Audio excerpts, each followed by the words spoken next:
Hello, Ramesh గారండి మాట్లాడేది. అండి నేను ఆశ్రయ అనాథాశ్రమం నుంచి మాట్లాడుతున్నా. చెప్పండి. మీ అమ్మకి హెల్త్ బాగలేదు, చావు బతుకుల్లో ఉంది. ఆఖరి చూపు చూస్తారేమో, వచ్చి చూడండి. బయలుదేరుతున్నానండి.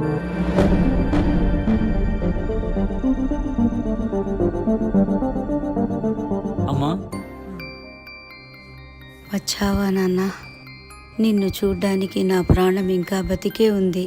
నీకేం కాదులే, నేను డాక్టర్ దగ్గర తీసుకెళ్తా, బాగవుతుంది. నాకేం డాక్టర్ దగ్గర చూపించొద్దురా. నాకు కోరిక ఉంది, తీరుస్తావా? ఏంటో చెప్పమ్మా.